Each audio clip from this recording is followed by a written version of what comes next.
They won it last year in dramatic fashion. Yet for the 2025-26 season, the task before them is far from simple. Where last year's triumph was built on foundations of consistency, squad cohesion, and relentless pressing, this time there are obstacles aplenty. They've traded away their biggest attacking threat and their midfield metronome, all in pursuit of speed and athleticism that might not yet be ready to carry them through the rigors of the English game.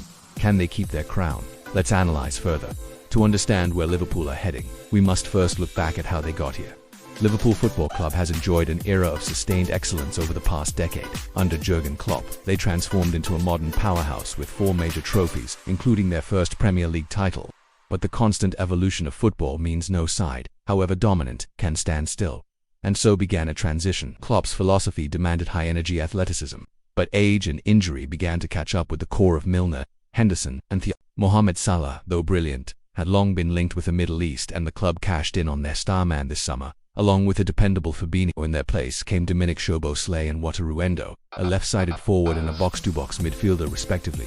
But it isn't just about new faces, it's what those departures represent. You see, Liverpool are renowned for their high-intensity gegenpressing style, which requires near-perfect cohesion, stamina, and above all, structure. We're going to dig into that. First, let's look at Mohamed Salah. He was the focal point of Liverpool's attack last season. No player had more shots or created more chances. Even when blanketed by defenders, he consistently drew fouls in dangerous areas. His loss strips Liverpool of a reliable outlet, someone who could break stubborn defenses single-handedly. Now, many might say Son Heung-min or Bukayo Saka could do that at Tottenham or Arsenal, but that's a little unfair. Their teams evolved to leverage their talents differently. At Liverpool, Salah was more often the complete attacking threat himself. Then there's the midfield maestro Thiago Alcantara. Though not as dynamic as before, his vision and passing range unlocked countless tight games.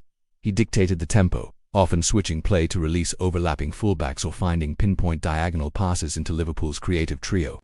With Thiago gone, this metronomic control is absent, replaced by the raw engine room of Endo and Szoboszlai. The problem is this: when you remove such crucial cogs from a finely tuned machine, you don't just replace them, you reshape the entire system. And that's what Liverpool are doing here. They're hoping the sum of the parts will equal the whole, if not more. Here's where we introduce Ramon Cliché. Yes, he's part of our story today. Why? Well, because he's the man tasked with injecting life into Liverpool's new strategy. Now, you might not have heard of him, and that's understandable. He's been plying his trade in Belgium, but he arrives with glowing references from some of Europe's elite. Ajax and Dortmund wanted him to. So what makes him special? Klemenko operates in those advanced half spaces, providing an attacking spark and looking to get at defenders with his pace and trickery. He's not your typical Salah replacement. He doesn't have that same goal-scoring instinct or bulging highlight reel. Instead, he's part of something bigger, a collective reshaping.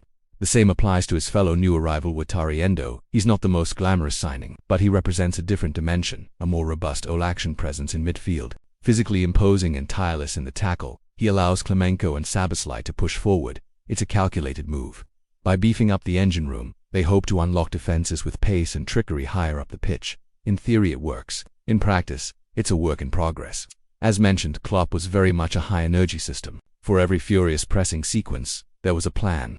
Each player knew their role within the wider structure. Now it's almost like Liverpool are deconstructing that plan. The fullbacks won't push on quite as much. The front line is less rigid. It's a looser, more open style, and that comes with growing pains. We saw glimpses of this during preseason. Against Leicester, for example, they were overrun in central areas, looking off the pace and unable to replicate their usual intensity. The additions are exciting, sure, but football is ruthless.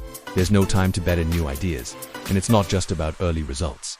It's about maintaining a title challenge over 38 grueling games. Last season, Liverpool were the Premier League's most prolific side, scoring an impressive 104 goals. A lot of that was down to their lightning-fast transitions. Think back to Salah's solo goal against United or any of Darwin Núñez's strikes. Those quick breaks relied on perfect timing and coordination.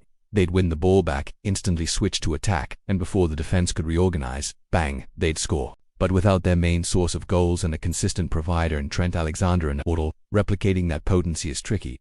So the question becomes, can this new-look Liverpool compete? Well, on paper, yes, they still boast world-class talent and a top-tier coach, but football is a game of fine margins. Squad changes bring opportunity, but also risk. If Klemenko and Endo hit the ground running, they can still mount a strong defense. But if chemistry takes too long to build, this season could be far more turbulent than last. This isn't a case of throwing money away. Liverpool's transfer business was shrewd. It's just that football rarely follows a straight line. Ask any fan and they'll tell you the beautiful game is as unpredictable as they come. So there you have it. We've analyzed the stats, dissected the tactics, and considered the new signings. The pieces fit together nicely on paper, but football, as we know, is never played on paper. What's certain is that Liverpool are entering uncharted waters. Their triumphs under Klopp were built on a familiar face, a consistent beating heart. Now that engine room is evolving, whether this evolution leads to further glories or a period of readjustment remains to be seen. One thing's for sure though, the journey will be fascinating.